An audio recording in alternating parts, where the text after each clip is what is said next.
All of it.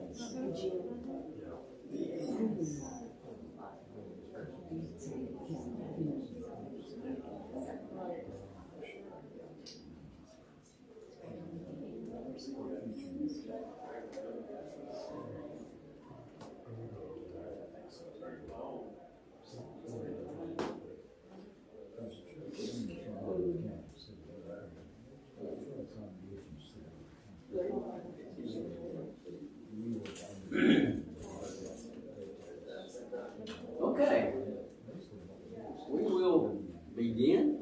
Maybe we'll have a couple more drifted in, but we are, of course, in Leviticus, and you've all seen this before. How can God dwell among the sinful people and without killing them? And the answer was through the tabernacle and its ministry through the priests and the sacrifices and rituals and laws that went with that. This is our outline of Leviticus, and this is where we've been heading. The offerings and sacrifices, so long ago we started. Priesthood and ordination, all the rituals that went through their ordination, and then the sad case of Nadab and Abihu. We talked about the purification code. We looked at the Day of Atonement. The major day, if you will, besides Passover, I guess, of the Jewish calendar. And I hope we did a little bit of justice to that. We're now at the Holiness Code, and we're about in chapter 19-ish there. I don't know if you will turn your devices there or whatever, but if you want to do that, we'll hopefully we'll finish the Holiness Code and then see the redeeming vows. Redeeming vows is kind of like a little addendum, like what happens if you say you want to sacrifice Fluffy, but you change your mind because you love Fluffy. Well, there's a way to get Fluffy back. So this is the redeeming vows. And then we are now in the Holiness Code, and if this is one that stands out, it is be holy because I, Yahweh, your God, am holy. And this was the implication. This is how God dwells among holy people and how He makes them holy. And He says, consecrate yourselves and be holy because I am Yahweh, your God. Keep on hearing this. I am Yahweh. I am your God, who makes you holy. And it's a rules for living, community, harmony, and national governance. And so we're going to talk about some of that today, too. We'll start with chapter 17 review, which is the beginning of the Holiness Code. And before we do, we certainly want to pause in prayer. Father, we're glad to come before you. We know that you're a holy God, and that you made us holy by the blood of your Son, Jesus, and that you've atoned for us, and you've blessed us, and you've cared for us. We're grateful to you. We ask your blessings on those who cannot be here because of health and difficulties. Be with them. Be with those who lost loved ones recently. And we ask that you strengthen them and comfort them. Be with us now this day, in Jesus' name. All right. This is the beginning chapter of the Holiness Code that we looked at last week. All the sacrifices are being made in one central sanctuary. And this whole chapter is really about the blood. You want to shed the blood there. You want to sacrifice there. Not out in the fields like some of you guys are doing. Don't eat blood. We've heard that one before. If you do kill something, if you hunt something down, you manage to bag a deer, drain the blood. And by the way, if you eat roadkill, who would want to do that? But nonetheless, some do. You'll be unclean if you eat something that's torn or on the road. You know, there are some state laws where if you hit something, like on the side of the road, if you want to prepare it right there, you can. If you want to dress it out. So it's not out of question for having roadkill. Anyway, this is chapter 17. The blood is all important. Speak to the Israelites and say to them, I am Yahweh your God. Don't do like you did in Egypt. Don't do like they do in the land of Canaan. And this is really specific. When you get down to it, one author says, this is, when you look at these sexual sins, the other sins that are involved, you get an idea of what Canaanite civilization was like. Because all these things weren't approved or accepted in Canaanite law. the Holiness Code, and that was, by the way, chapter 17. Chapter 18, we talked about 3 main points. Sexual relationships. Do not have sexual relationships with a close kinsperson. And he just goes through the whole list. Don't worship Molech. Remember the God to whom you offered children. Very much a fertility religion as well as child sacrifice. And do not imitate the nations. I am Yahweh. Talked about this. I am Yahweh begins and ends this section. It's like an ancient treaty. And then he talks about, he gives them this real, it's almost a prophetic thing. He says, don't defile yourselves in any way of these ways. If you do, this is how the nations I'm going to drive out before you became defiled. Even the land was defiled, and it puked them out. If you defile the land, it's going to vomit you out in the same way. It's really sad to see this warning, this right at the beginning part of the covenant. And he said, don't live by my laws. You will live if you do them. And then what happens in Judges, in 1st and 2nd Kings, 1st and 2nd Chronicles? There's this movement toward exile and destruction. It's really a sad, prophetic way of what happened. Chapter 19, which is where we're going to go today. This is, some of these laws are strange to us, as if some haven't already been. You're going to see a repetition of the 10 Commandments we talked about, and really it's difficult to outline. But religiously, socially, economically, this is how they're to live.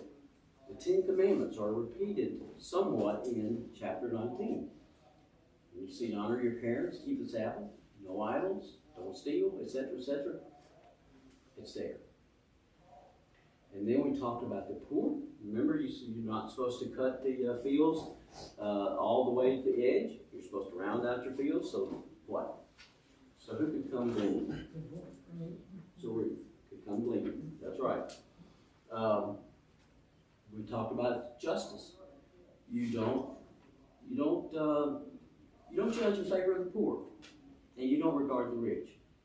You do true justice. And then we talked about, or we're involved in, how do you be neighborly? And that's in chapter 19. If you look at chapter 19, let's see. Do not hold back the wages of the hired man overnight, in verse 13. Don't curse the deaf or put stumbling block to the blind. Don't pervert justice. This is verse 16. Don't go about spreading slander. Don't do anything that endangers your neighbor's life, and so on. No. This is how you live in community. And if you look at this, it's kind of like, I'd kind of like to live in a place like that myself. This is like Mr. Rogers' neighborhood. And so we got down to really verse 18. Here. Any questions, thoughts, comments, frustrations, whatever, up until this time? We're now right smack in the middle of the Holiness Code. And you'll, by the way, see that phrase used a lot. And if you go reading commentaries on this, the Holiness Code is this kind of a standard thing for chapter 17 through 26. Any questions, thoughts, comments, frustrations, observations? All right. You heard about this morning, didn't you? In Mark's sermon. Does it not amaze you that right in the middle of all this, what to us is just very obscure stuff, right in the middle of this, you are to love your neighbor as yourself. I am Yahweh. This is how you show love and respect to me. I show love and respect to your neighbor. That is an important verse, y'all. It's right smack dab in the middle of the Holiness Code. Why would God do that? I don't know, but it's here. If you will look in the New Testament, all of these times, this verse is quoted. You can't tell me that these New Testament folks, Paul, James, Jesus, Leviticus. They understood it. They abided by it. And they quoted it. For instance, the rich young ruler, or the rich young man who comes to Jesus. What must they do? What's the most important command? Well, you love the Lord your God with all your heart, soul, etc. And the second one's like, you love your neighbor as yourself. Oh, Jesus. A teacher of the law comes to him. What's the most important command? Same answer.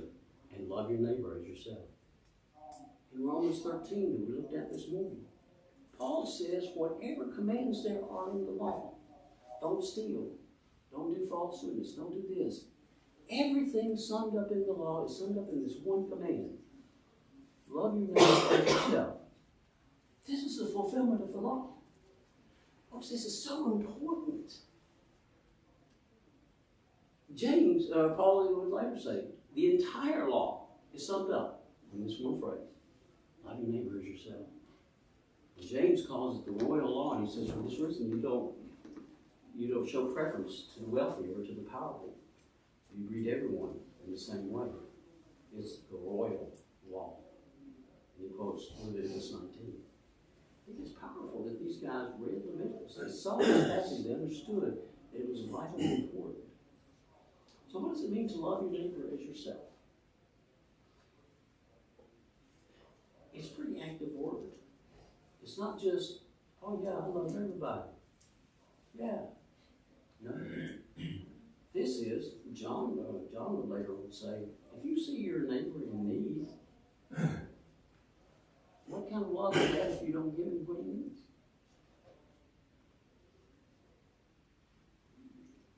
You love your neighbor as yourself. You see to it that they have the things that they need. Any thoughts or comments about that? I just find it fascinating that Jesus and his disciples, Paul, James, etc., knew and quoted this verse. And I find it fascinating. It's right in the middle of all of this stuff that we find so odd. And he says, remember this. Love your neighbor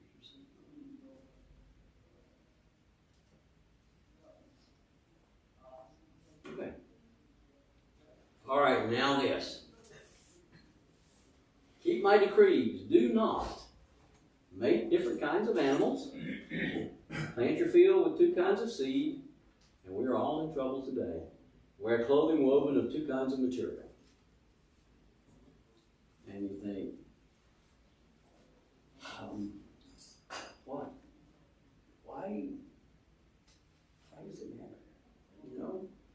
I mean, how are we going to get a golden doodle if we don't, we don't make the retriever and the poodle, you know? But they're all dogs. Sir? They're all dogs. Well, there you go. Okay. James found us an outlet. You get back down again to this, one of the concepts or the unwritten or unsaid things about Leviticus is that God is a God of order, and division, and segmentation. You don't mix things up. Later on, he will talk about a man who sexually abuses a slave girl or has sexual relationships with a slave girl. And on one level, it's like, okay, you don't exercise your power and authority to get something that you want. But the other thing is, they're different. He's a free man. She's a slave. You don't mix up these things. And God is saying, I want you to keep separate. We're not separated. I'm about an order of purity, holiness. That doesn't work well with us today, but it did okay, I guess, for the Israelites. Any thoughts about that? Oh, ye wearing polyester blend?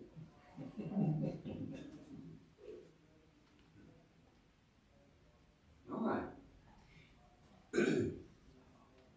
This next couple of ones is kind of intriguing. Do not cut your bodies for the dead or put tattoo marks on yourselves. I'm Yahweh. Do not turn to mediums or seek out spiritists, for you will be defiled by them. I am Yahweh your God. Okay. So, you went in a moment of excitement and you had that heart tattoo put on your upper bicep, you know. And so now you're ashamed of it. Actually, you may find this intriguing or interesting. There are some religious people, very religious people, who do have tattoos and are ashamed now that they have them because of this. Had a girl at work who had 2 or 3 tattoos in her wilder and younger days. She's a Pentecostal lady, very, very religious, very loving, very kind, but she was embarrassed by that. And I think you need to be. If you want that heart tattoo, what I would recommend that you don't you put your girlfriend's name on your arm. That you might get to regret that, but for different reasons. The key is the first part of that. Do not touch your bodies for the dead and put tattoo marks on yourself. I can Yahweh. These are mourning rituals associated with pagans in the Canaanite and Egyptian culture. We'll talk about it a little bit later on. Don't let your hair become unkempt when you're a priest, etc., because of the dead. Remember when Nadab and Abihu were struck? Moses told Aaron, don't let your hair go unkempt. Don't do the signs of mourning. Don't cut your bodies for the dead and tattoo marks. That's what this is. And then he says, don't turn to mediums or spiritists, for you will be defiled by them. I am Yahweh your God. This is very intriguing to me because he really gets down with this. When you enter the land Yahweh your God is giving you, don't learn to imitate the detestable ways of the nations there. Let no one be found among you who sacrifices their son or daughter in the fire. There's our Molech thing. Who practices divination, sorcery, interprets omens, engages in witchcraft, casts spells, who is a medium or spiritist, or who consults the dead. Because of these same detestable practices, Yahweh your God will drive out those nations before you. It's like, what? What did he give us? So somebody's a fortune teller. Doesn't matter here. And the point is that there are two real points. Number one, these mediums or spiritists were made to consult the dead for the affairs of the living. And second, this shows a lack of reliance on Yahweh and His guidance and blessing. You got to remember that God wasn't every day talking to everybody. Sometimes God went a long time and not said anything. You may remember the little story of Samuel. His mom brought him to Eli the priest, dedicated him to the Lord's service. And it said, and the word of the Lord was rare in those days. So if I'm a good Christian, good Israelite, I want to hear from God. I don't have a Bible. I'm relying on the priest. The priest said, hadn't heard anything. Well, what about XYZ? What about this? So, what do? I go to someone who is able to manipulate the demons, or who is able to give me insight into the future, or insight into morality. I'm not relying on Yahweh. And he says, don't do that. You rely on me. This is one of the saddest, darkest chapters in the entire Bible. Maybe, perhaps not the worst one, but do you remember? This is 1 Samuel 28. Saul is fighting the Philistines. He has already been cast out by God. He doesn't know what to do. It says specifically, and this is again where your Leviticus thing comes in, that God does not answer him by Urim and Thummim. He doesn't know what to do. So he says to his men, by the way, he's already outlawed spiritists in the land, putting them to death. He says to his men, I'm finding a spiritist. And everybody kind of looks around. They said, well, there's one down the block around the corner. So he goes to the witch of Endor. At first she's disguised. And she says, no, Saul's already outlawed us. You're trying to kill me. You won't die. Who do you want me to summon for you? Remember who you summoned? Yes. Samuel, who had already died. And he brings him up. The witch of Endor is horrified because she realizes, A, she's already really summoned somebody from the dead, and B, that's Saul. And Saul begs Samuel for his guidance and his blessing. And Samuel says, tomorrow, you and your sons are going to be with me. Nice. Anyway, even as far as Isaiah, several hundred years later, when someone tells you to consult mediums and spiritists who whisper and mutter, should not people inquire of their God? I consult the dead on behalf of the living. Consult God's instruction and the testimony of one. This is intriguing stuff. All right, final up. Treat aliens kindly. Something that's kind of a sticking point in our culture at this point. How do you treat people who are immigrants? You treat them nice. Because you once were aliens. And by the way, don't we sing, here we are but straying pilgrims? There our path is often dim. We acknowledge that we too are aliens in this world. And he says, use honest weights and measures. Okay. Any thoughts?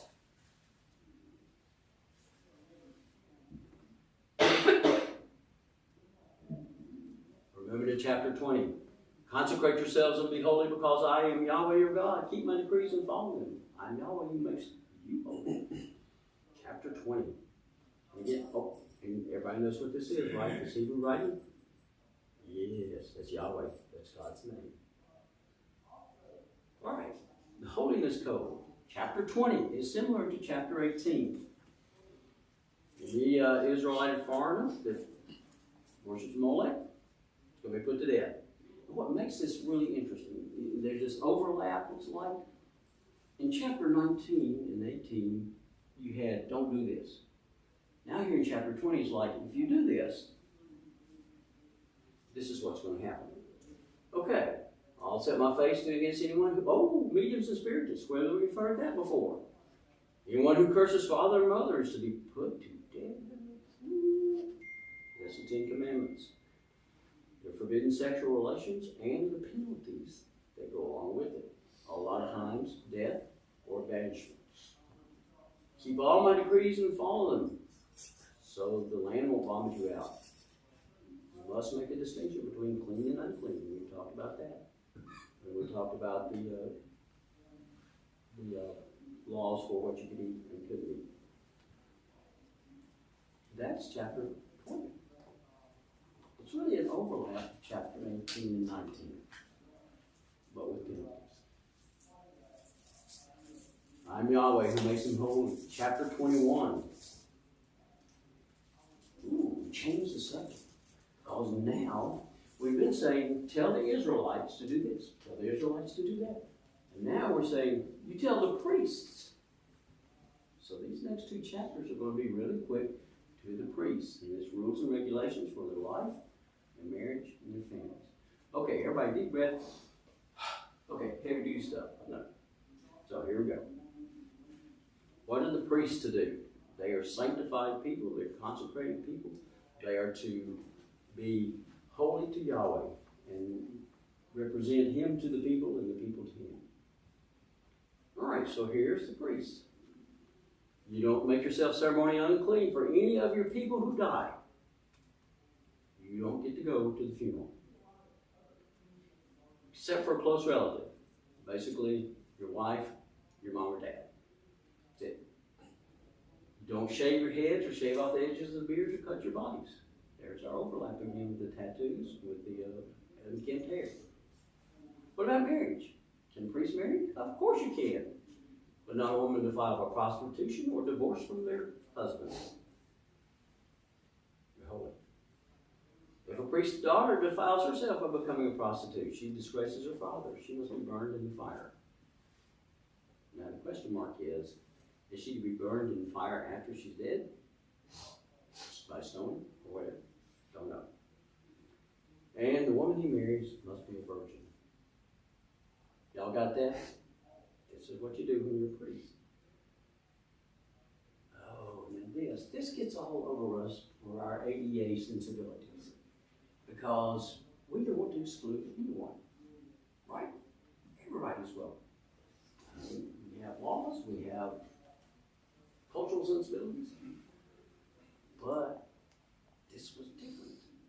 None of your descendants who has a defect may come near to offer the food of his God. This is the priesthood, okay? Specifically, if you got a blind or lame child, nephew, whatever, disfigured or deformed, crippled foot or hand, hunchback or dwarf, eye defect, festering or running sores, that gets back to our discharges, or damaged testicles. So sorry. He can eat the holy food. He's part of the family. He can be provided for. But he can't come to the sanctuary. It's just totally gross and unfair. Once again, I'll remind you that God is a God of purity, holiness. Everything must be just specifically right. You say, well, this wasn't this person's fault. No, it wasn't. Nonetheless, when you approach Yahweh, you do it on his terms. Okay. That was quick, wasn't it? That was easy. But we ain't done yet. Chapter 22. Keep my commands and follow them. I am Yahweh. So speak to the priests. More rules and regulations. When you come to do your offerings, you treat them with respect. If you are ceremonially unclean, don't you dare bring the food of God, the sacrifice, there. So if you've got one of these discharges, remember we talked all about this. If you touch the dead animal, if you've done such and such, you don't participate in the worship that day. No one outside the priest's family can eat the offering. Family, slaves, someone who's reliant on him, a daughter who's unmarried or divorced without children, she can eat that. I don't quite understand this next one, but it's like, okay, how do you eat that by accident? Apparently you could eat holy food by accident. If you do, you need to make it up. You make restitution, and you add fifth of that. Again, how you did it, I don't know. But if you did, there you go. Okay, if you present a burnt offering, it's got to be perfect.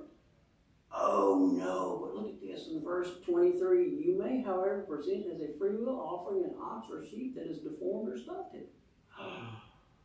So there were a few exceptions to this, but not for a vow.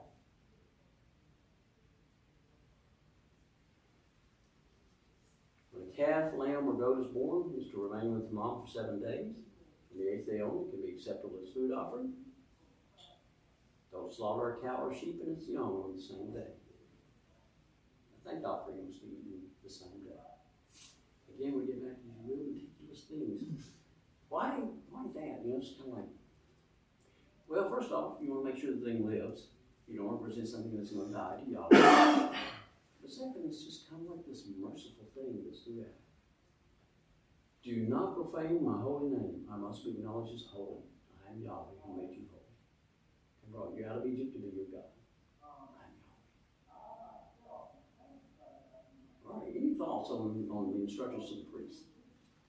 You're glad you're not a priest, aren't you? At least not back then.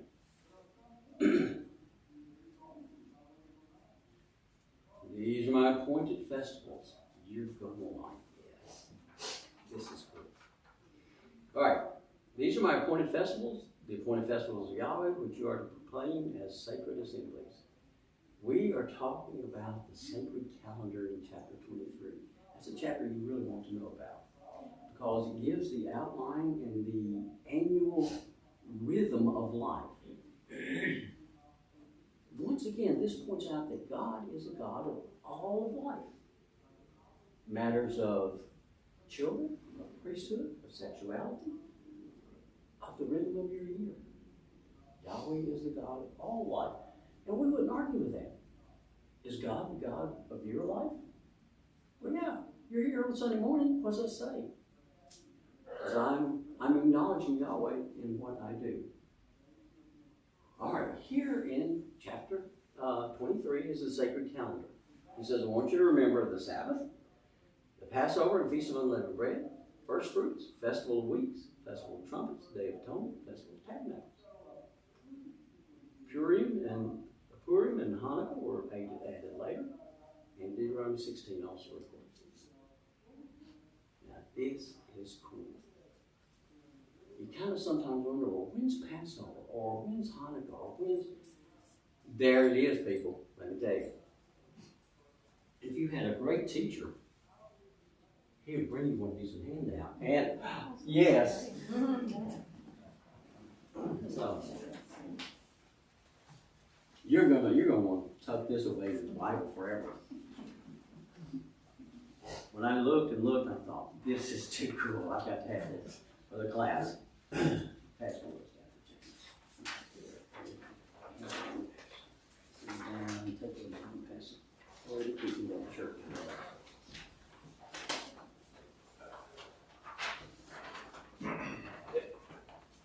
And I think there's all right. We're going to camp right here for just a second or two. All right. Remember, these are it. Sabbath, Passover, Feast of Unleavened Bread, First Fruits, Feast of Weeks, Feast of Trumpets, Day of Atonement, Festival of Miracles. Now, if you look on your handy-dandy chart, you see little arrows out to the side. Those are the 6 festivals. If you look on the inner circle, that's our calendar. January, February, March, April, and so forth. If you look in the second circle, that's the Jewish calendar. You see how it differs from ours. Remember that our calendar is based on solar events. The Jewish calendar is based on lunar events. And that's one of the reasons that some of these festivals can fall in different days. Notice that he says wet season, dry season. This is cool. All right, let's look over here to the right. Passover is one of the first festivals. And it happens along about March or April. The first fruits. You offer a sheaf of barley. You look on down, the Feast of Weeks. This is important to you, Christian, because at the very end of the Feast of Weeks, you count off 7 weeks, and then on the day after the Sabbath, which would be, what's the day after Sabbath? Sunday. You are to offer this offering. It seems like that there was some big event that happened in the New Testament on this day, like as in Acts 2. Yes, that's that feast. Okay, we're looking around in the new year. The trumpets, Rosh Hashanah it's called in some things. In the Day of Atonement, I've already talked about that in Leviticus 16. And then the culmination of the year, booths or shelters of the fruit harvest. I love it because whoever put this thing together, you notice in the outer ring, he's got the grain and the cereals grow, and then we've got the latter rains, the flax harvest, the barley harvest. I mean, it's got vine tending, summer fruits at the bottom left, grape harvest, grain planting. We've got hot summer, mild winter. Is this not cool? You're going to love this chart forever and ever. All right. Any thoughts about this? Notice the Hanukkah up at the top in Purim. Shouldn't it change in the Southern Hemisphere? I don't know. That's a good question. But again, you're based on the lunar thing. I don't know.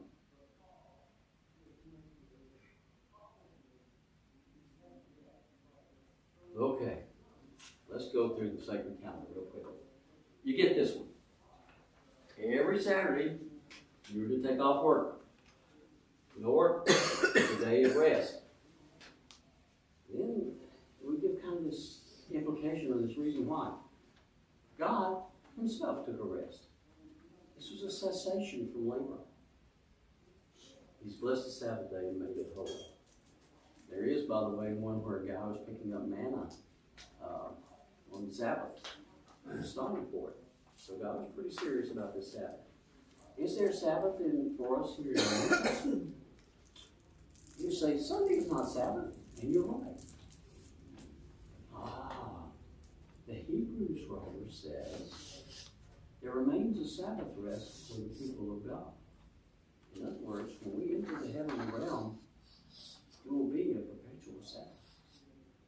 This is pretty heavy duty stuff. It's one of the reasons you study Leviticus and Exodus, because you have this enlightenment when you go to the New Testament. The Passover. You all know this story, the Exodus Passover. It is at twilight on the 14th day of the month. What you probably didn't realize is that the festival of unleavened bread also begins on the 15th day of that month. So, twilight, 14th day, 15th day, festival of unleavened bread. This is likely why Jesus used unleavened bread in the Passover. It is used in the Passover. And why we use unleavened bread typically in the Lord's Supper. Now, you say, do we have to? I will leave that to you to think through and say, well, yeah, we should.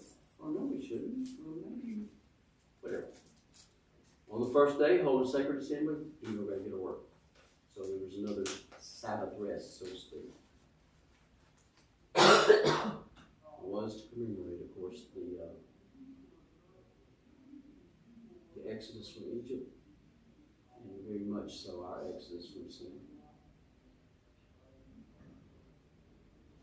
All right.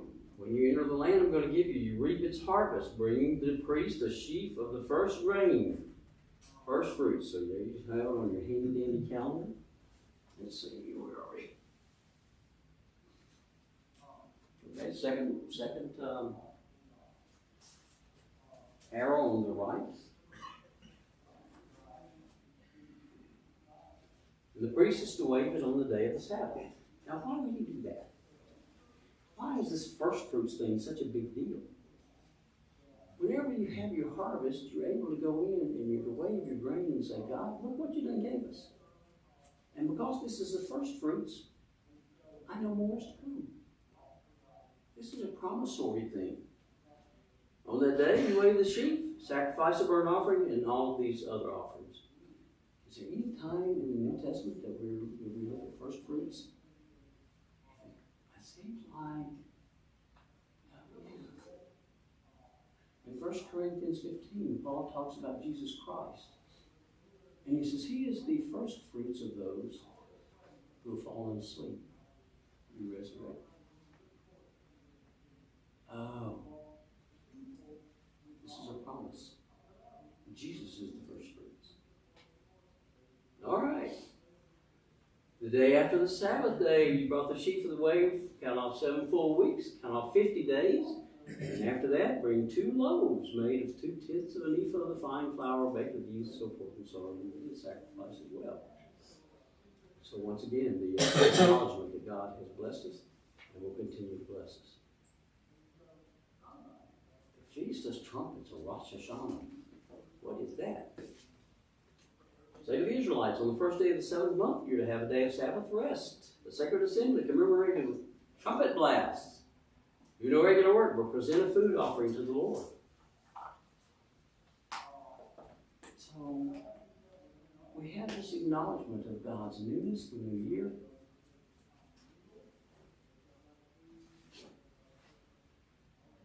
And we also have an acknowledgement of God's speaking to us. You may remember when the Israelites came to Mount Sinai, the mountain was flaming, it was rumbling, and loud trumpet blasts summoned the people. This was the very voice of God. This was pay attention time. And it's kind of intriguing that as you go through and look in the New Testament, what's going to happen when Jesus comes again? There's going to be a trumpet blast. Literally or metaphorically, one way or the other, he's going to say, I'm here. It's finished. It's done. Just like the Feast of Trumpets here. The Day of Atonement. Powerful, powerful stuff. You just can't read Hebrews without bumping into this. Yom Kippur. And again, Leviticus 16, I guess he sees no reason to go through it, but Leviticus 16 talks about this. Those who do not deny themselves on that day must be cut off from the people and fasted that day. And finally, the final one. On the first day of this time,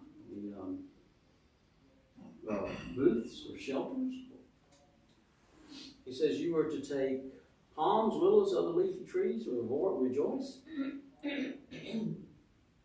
You are to live in temporary shelters, tabernacles or booths or sukkah, for 7 days. All native-born Israelites will live in such shelters, so your Israelites will know, your descendants will know, that I had the Israelites live in temporary shelters when I brought them out of Egypt. I am the Lord your God. So God is saying, I want you at the end to celebrate. I want you to go out and build a little tent. And I want you to live in it for a little while. And it's going to be a time of fun for you. And I want you to realize that I provided for you. And I made your ancestors live in tents. And I want you to pass down this custom so that you'll know that I am Yahweh your God. This was pretty significant stuff. Do we dwell in tents today?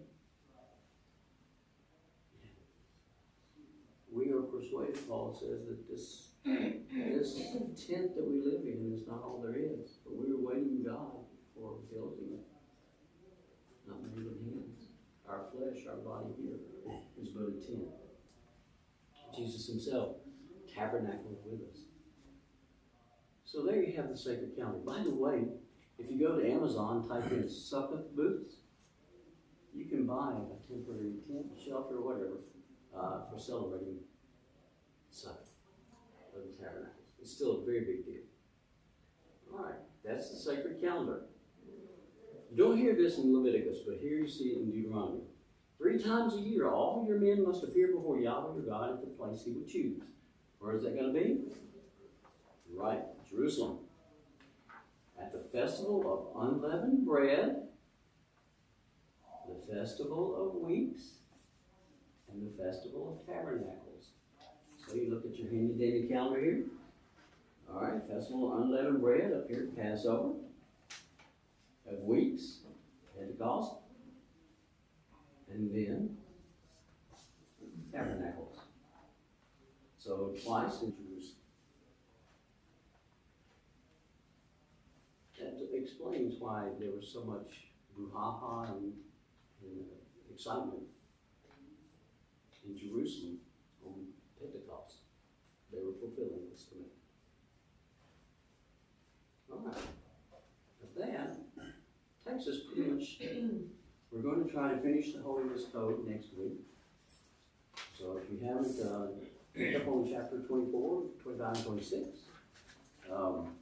and then hopefully we will have time or make time to talk just a little bit on why you study Leviticus and what hopefully you gain from it, even though sometimes it's boring and it's dry and it's like, I don't get this. Once you read the New Testament now, hopefully, you will see, like, oh, that. I get that. And so maybe talk about that just a bit too.